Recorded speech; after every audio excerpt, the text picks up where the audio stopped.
आता बातमी अंबादास दानवेंची आहे। पैठण तालुक्यातील लाखे गावात शेतकरी महिलेवर झालेल्या अमानुष हल्ला प्रकरणावरून विधान परिषदेचे विरोधी पक्षनेते अंबादास दानवे यांनी गंभीर आरोप केलाय। कलम 307 अंतर्गत गुन्हा दाखल होऊन सुद्धा मुख्य आरोपी अद्यापही फरार असल्याचं ते म्हणतात। आरोपींना पोलिसांकडून संरक्षण दिलं जात असल्याचा आरोप दानवेंनी केलाय। महिनाभरानंतर सुद्धा मुख्य आरोपी अटकेत नसल्यामुळे तपासाच्या निष्पक्षतेवर दानवेंकडून प्रश्नचिन्ह उपस्थित करण्यात आलंय। दरम्यान त्यांनी या संदर्भात नेमकी काय पोस्ट केली आहे आपण पाहूयात।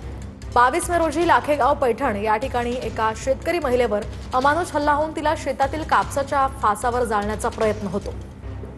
या प्रकरणी अनेक गंभीर प्रश्न अनुत्तरित आहेत। कलम 307 अंतर्गत गुन्हा दाखल होऊन सुद्धा मुख्य आरोपी अद्यापही फरार असल्याचा आरोप आहे। पोलीस आरोपींकडून प्रचंड पैसा घेऊन आरोपींना संरक्षण देत आहेत। तब्बल एका महिन्यानंतर सुद्धा मुख्य आरोपी पकडले जात नाहीत। मुख्य आरोपीचा मुलगा बिडकीन पोलीस स्टेशनमध्ये तपास अधिकारी निलेश शेळके यांच्यासोबत इंस्टाग्राम स्टोरी टाकतोय। पोलिसांवरील विश्वास टिकवायचा असेल तर या प्रकरणाचा या ठिकाणी पारदर्शक, निष्पक्ष आणि जलद गतीने तपास होणं आवश्यक असल्याचं दानवे म्हणाले।